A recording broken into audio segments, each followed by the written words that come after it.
Think globally, farm locally. Welcome to Backyard Farming. So backyard, ang gagawin natin ngayon ay itong PVC turn natin sa gawing IBC pala. Gawin natin pan dito sa bahay. So ito po ay 1,000 liter po. Nabili ko po to sa halagang 8,000. So kikita nyo po, ito yung itsura niya. Kakat natin dito. Kasi yung itaas niya gagawin nating bed po. Yung taas gawin nating bed. So kakat natin sa pamamagitan ng electric jigsaw. So ipapakita ko po sa inyo ang process po ng pan po na ito, pan project dito sa backyard namin. So tapusin niyo po hanggang dulo.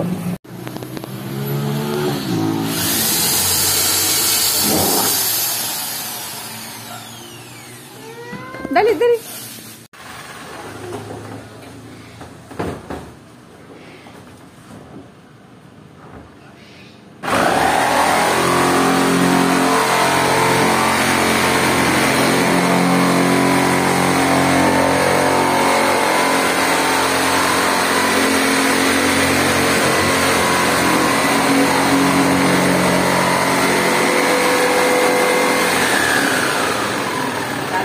Gabson mo manumano. Ito pang gabasin mo na manumano, lagarihin. Apoy.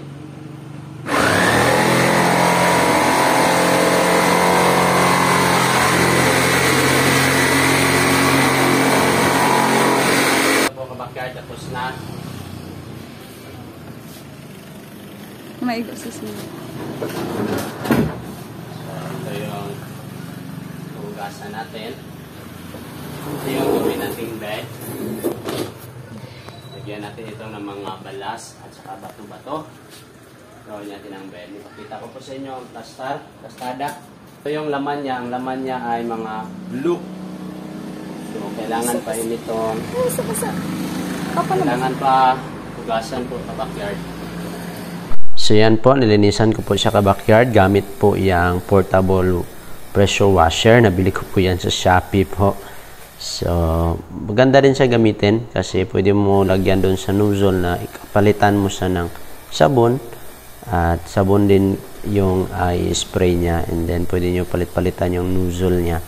So, ilagay ko na rin din sa description po yung link niyan kung saan ko po siya nabili sa Shopee. So, yan po.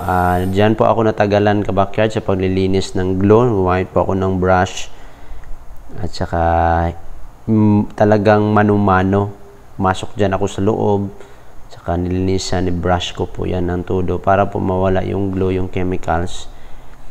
And then, di man ganun kahirap pero medyo matagal lang. So, yan po yung body niya. Inuna ko na dyan sa aking garden. Saka, yan yung IBC plastic, no? Medyo makapal man din yung IBC plastic, pero tingnan ko po kung hanggang kailan tong duration na ito. Kasi plano ko dyan ka-backyard is hito. Maghito ako po. Kasi nakasubok na ako ng tilapia.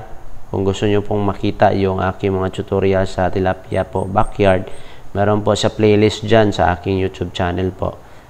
Meron po tayong journey po sa tilapia, backyard tilapia. Ito po ay plano ko hito. Gusto ko rin matuto. At gusto ko ipakita sa inyo ang journey na ito ko backyard. Ito po ay part 1 kung paano po mag-prepare, paano po yan linisan itong IBC tank at paano yan i-prepare. So ito po ay isang journey series. Ang part 2 po niyan is paano po mag-set up ng pump and bell siphon, paano gawin at ano po yung maganda pong set up po sa ganitong mga pond o backyard pond. So, yan po yung napili ko maliban sa or compared sa semento po kasi yan po ay portable. So, anytime po kung lipat, pwede lang po makuha. No? Yung kaibahan sa concrete pond, hindi na natin yun matatanggal po. Yan po ay portable. So, yan po yung pinili ko. So, yan po. Gikat ko po yung itaas. Kagaya ng sinabi ko kanina o nakita nyo kanina. Yan po yung isa sa magiging bed ko po, yung sa ulo niya. So, doon ko po ilalagay yung pump, and then meron siyang maging bedding ko po siya. So yan po yung sa loob. Stay ko dyan siya po ng at least 3 days po na maiinitan para po talagang mawala yung chemicals baho ng and then linisan ko din siya sa labas niya gamit niyang portable po na washing pressure washer po. So abangan nyo po yung part 2 ka-backyard, yung setup po ng water pump, submersible water pump, at saka ano po yung may advice ko po na water pump. Thank you po for watching and see you on the next video po. Bye bye and God bless.